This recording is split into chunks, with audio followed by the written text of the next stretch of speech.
What is going on, Swoopers? Welcome back to another episode of Swoop Luke. Let's talk about that amazing miracle come from behind win on Anzac Day. Let's get into it.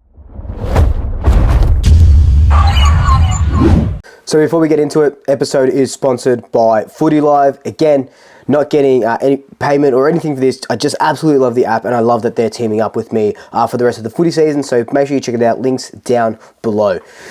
Oh my God. I can't get over it. I'm still riding this high. I'm a little bit confused. I'm a mixed bunch of emotions right now. It was just an incredible day of football. So let's talk about it from a neutral perspective right now, right?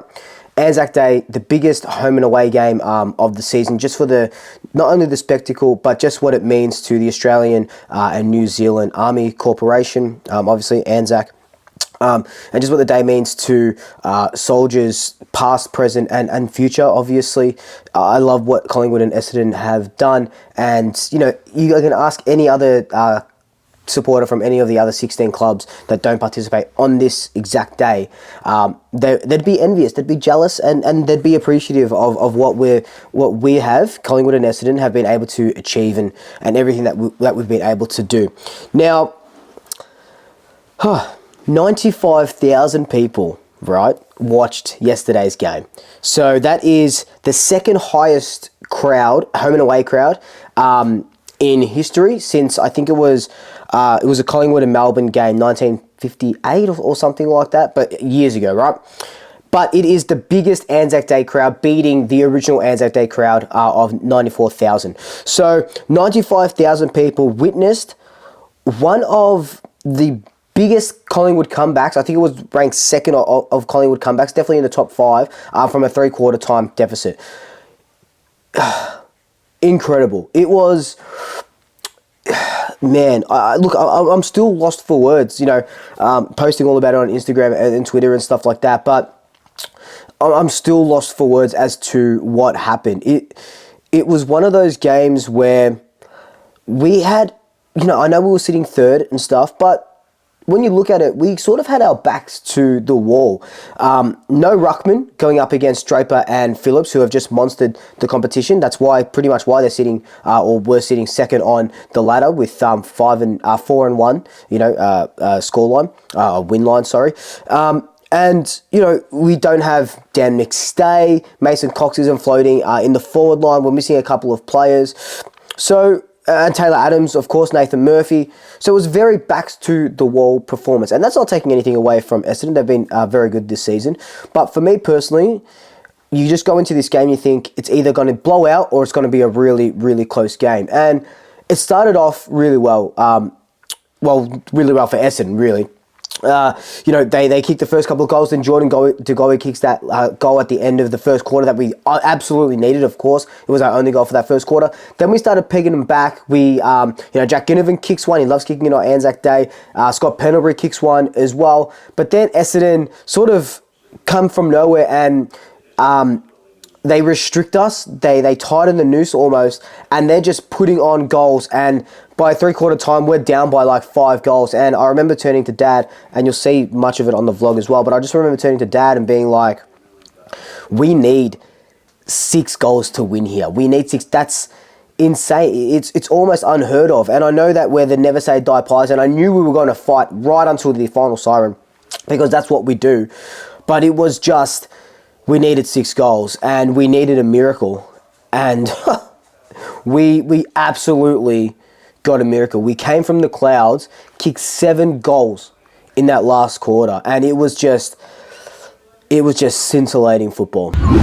We talk a lot about how games can define your season, or how it's a season-defining game, but this game, I feel, more than any other game since Fly took over, galvanized our team, right? Like I mentioned just before, we had a lot of players out. We were up against it. We were down by 5 goals, and we found a way to win. Yes, we've done this before. We've found ways to win before, but this was one of the biggest deficits going into the fourth quarter that we've ever had, and we found a way to win against a very good Essendon side. And, you know, Essendon, for the most part, they were restricting us. We weren't playing that corridor footy. We weren't taking the game on like we usually do. We're sort of playing wide. We're stopping and starting. That doesn't happen. We don't do that. Essendon were getting their numbers down back really well. We're stopping, we're propping, we're slowing the game down, which is not what we do.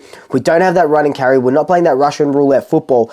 And then at three-quarter time, Craig McRae must have just said to him, look, guys, let's just play the way we want to play, and let's not die thinking, what if we started running? What if we did this? And Jordan Goey came out and said that, like I said, backs to the wall. We had nothing to lose. Let's go out and try and win this game. Billy Frampton, who just played out of his skin. The best game of his career, definitely the best game he's played for Collingwood, kicks his first goal for the Pies after just, you know, Sam Draper and Phillips, they were winning hit-outs and stuff like that, but we won clearances. Billy Frampton, who I thought was just going to get monstered, he stood up and he stood his ground, and he is probably one of the recruits of the year, especially for Collingwood as well. I know Tom Mitchell, Bobby Hill, etc., but he is just doing a role that he hasn't done. He doesn't play ruck. You know, he played it a little bit previously, but he doesn't. That's not what he was built for in our team anyway. And he has just taken it on and taken the game by the scruff of his neck. So I'm just going to applaud him. Trey Rusco did well in Murphy's absence. 7 intercept possessions, which is the third highest on the ground. Will Kelly in the last quarter performed really, really well. Markov even did good. Like, I could go down the list and name every single player, because every single player played their role so well. Will Hoskin-Elliott, Darcy Moore had like 11 intercept possessions or something, the most on the ground. He's taking marks everywhere. Then you've got Jack Ginnivan kicking too. Nick Dacos, like, what is there to say about him? Won the Anzac Day medal, 40-something disposals, 2 goals when we needed him. Wasn't just 2 goals at the start of the game. It was 2 goals when we needed him. 1 to kind of peg the lead back, and then 1 to kick us into the lead. Like, he is just phenomenal. He's a freak. There's no more adjectives or verbs, whatever the bloody describing word is, I can't think right now, to explain what this player means to us and what he will mean to us for such a very, very long time. He's probably already one of the best in the competition, if not the best in the competition. But look, it's just... when that game... When it ended, when the siren ended, and the game was the song was going through, I was on the second level. I was right on the railings, and if you saw my Instagram photo, you could probably tell, but I was crying. Like, it's unbelievable what Fly has built. I've never seen a Collingwood side do this. Yes, we saw it last year, but this was something else. This was incredible. This was something that 17 other clubs wished they could do. And what 17 other clubs, I tell you right now, what they aspire to be. Yes, St Kilda's first on the ladder, but they still aspire to be like us. Carlton still aspire to be like us. Essendon, GWS, Gold Coast, or maybe not Geelong because they won the premiership last year, but they still would be aspects that they aspire to be like us. Like, I'm telling you, that's not me being biased and saying how good is our team. That's me saying that our administration, our coaching panel, our coaching staff, the team, this philosophy of next man in. Murphy's out, and I hated that Murphy was out. I love him so much, and what he brings to that defense, that courage, that warrior-like spirit. Murphy goes out, Trey Rusco comes in. Yes, he was a bit shaky at the start, and I was kind of like, oh, I don't really trust him, but he proved me wrong, and it's that next man mentality. Will Kelly has played 3 senior games before Anzac Day, is the starting sub when everyone thought it was going to be Finn McRae. He comes in and plays a role when Kruger goes out, and he's instrumental. Will Kelly is instrumental in some of those plays, some of those score involvements that get us goals. Markov, next man in. It's just, you know, Craig McRae says we're looking at taking the stairs instead of the escalators. We're taking, if there's an easy way, we're going to do it the hard way. And let me tell you, it was the bloody hard way, letting them get 5 goals up and then picking it back. But that just, again, shows that we can run out games, right? Until the final siren, you have to play minutes against us, is what Fly always says. You have to play right until the final siren. Essendon, that's happened to them 3 times in the last 2 years, where they haven't played till the final siren, and we just go on and win. And look, before anyone says it in the comments, yes, umpiring, absolutely horrid. Some of those calls that weren't made horrid, some of those calls that were made were horrid. But, you know, at the end of the day, we were in that position of down by 5 goals at 3/4 time because we just weren't playing good football, especially in that third quarter. Not taking our chances up forward. We had, I think it was like 60 inside 50s or something. It went out 27%.